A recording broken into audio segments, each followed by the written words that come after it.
নমস্কার বন্ধুরা, কেমন আছো সবাই? আশা করি ভালো আছো, সুস্থ আছো। আমিও খুব ভালো আছি, দারুণ আছি।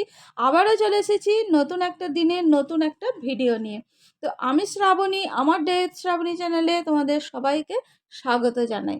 তো আজ আমরা এই ভিডিওর মাধ্যমে জানবো যে 2024 সালে 1431 বঙ্গাব্দে কার্তিক মাসের শুক্লপক্ষের একাদশী অর্থাৎ উত্থান একাদশী বা প্রবোধিনী একাদশী পূর্ণাঙ্গ সময়সূচি।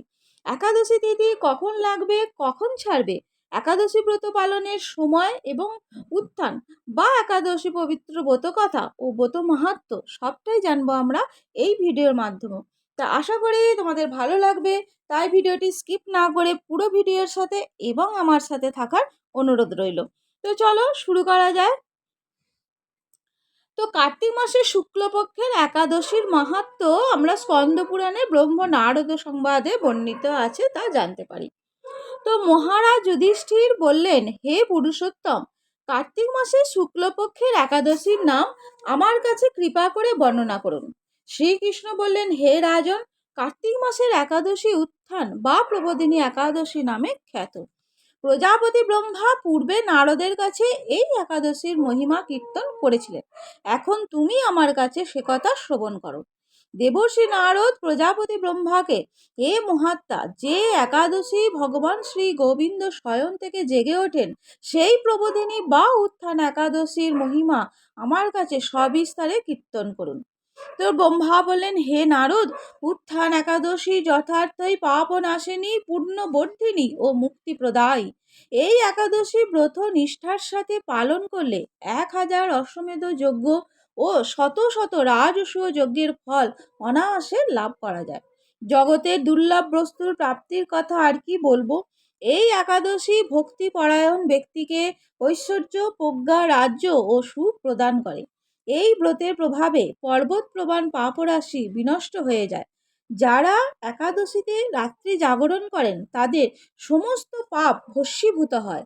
শ্রেষ্ঠ মুনিগণ তপস্যার দ্বারা যে ফল লাভ করেন, এই ব্রতের উপবাসে তা পাওয়া যায়।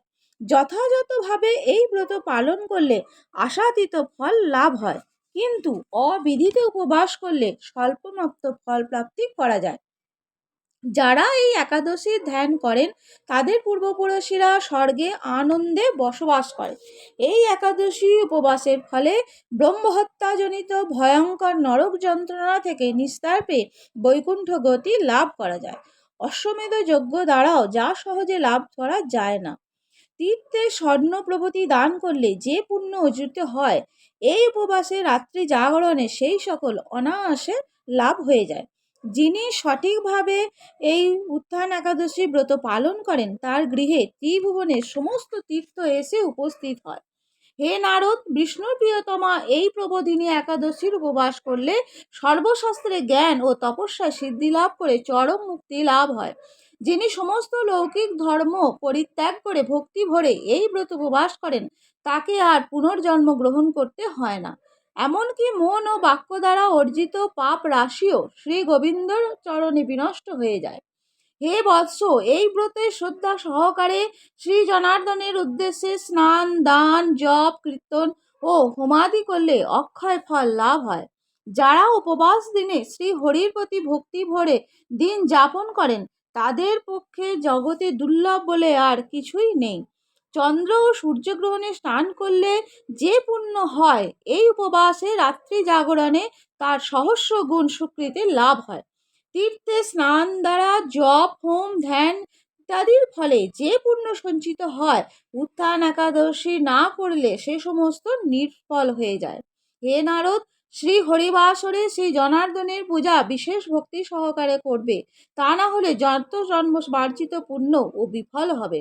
হে বৎস, যিনি কার্তিক মাসে সর্বদা ভগবৎ শাস্ত্রাদি অধ্যয়ন করেন তিনি সর্বপাপ মুক্ত হয়ে সমস্ত যজ্ঞের ফল লাভ করেন।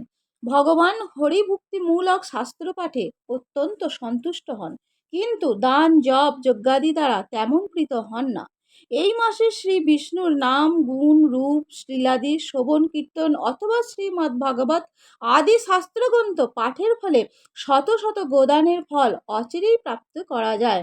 অতএব হে মুনিবর, কার্তিক মাসে সমস্ত গৌণ কর্ম বর্জন করে শ্রী কেশবের সামনে হরিকথা শ্রবণ কীর্তন করা কর্তব্য। কোনো ব্যক্তি যদি ভক্তি সহকারে এই মাসে ভক্ত সঙ্গে হরিকথা শ্রবণ ও কীর্তন করেন, তবে তার শতগুণ উদ্ধার প্রাপ্ত হয় এবং হাজার হাজার দুগ্ধবতী গাভী দানের ফল লাভ হয়ে থাকে।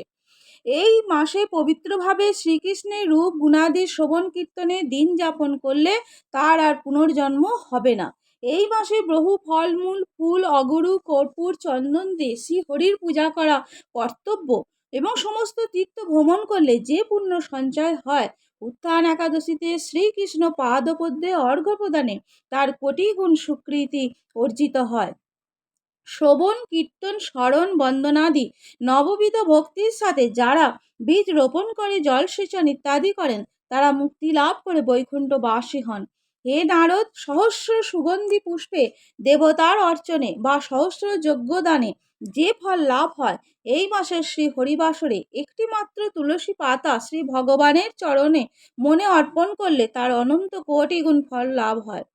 তো 2024 সালে 1431 বঙ্গাব্দে কার্তিক মাসে শুক্লপক্ষের একাদশী উত্থান বা প্রবোধিনী একাদশীর পূর্ণাঙ্গ সময়সূচি হলো: একাদশী তিথি শুরু হবে 11ই নভেম্বর 2024, বাংলা 25শে কার্তিক 1431 সোমবার দুপুর 2:32 পর থেকে। একাদশী তিথি সমাপ্ত হবে 12ই নভেম্বর 2024, বাংলা 26শে কার্তিক 1431 মঙ্গলবার দুপুর 12:28। একাদশী ব্রত পালন হবে 12ই নভেম্বর 2024, বাংলার 26শে কার্তিক 1431 মঙ্গলবার। গোস্বামী মতে উত্থান একাদশী উপবাস, গোস্বামী মতে ভীম পঞ্চা ব্রত আরম্ভ এবং গোস্বামী মতে শয়ন সন্ধ্যায় শ্রী শ্রী হরির উত্থান। ব্রতের পালন হবে 13ই নভেম্বর 2024, বাংলা 27শে কার্তিক 1431 বুধবার সকাল 6টার পর থেকে সকাল 9:32 মধ্যে। একাদশী ব্রতের পালন গোস্বামী মতে নারায়ণ, দ্বাদশী গোস্বামী মতে উত্থান, দ্বাদশী পালন ব্রত সকাল 9:57 মধ্যে। দিবা ভাগে রেবতী নক্ষত্র জনি শ্রী শ্রী হরির উত্থান।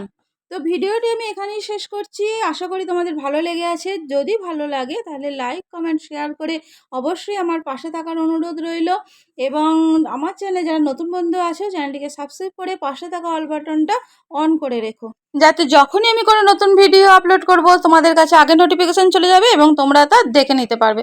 তো চলো আজকের জন্য বিদায় নিচ্ছি। দেখা হবে পরের দিন নতুন একটা ভিডিও নিয়ে। ততক্ষণ তোমরা সুস্থ থাকবে, ভালো থাকবে, সাবধানে থাকবে।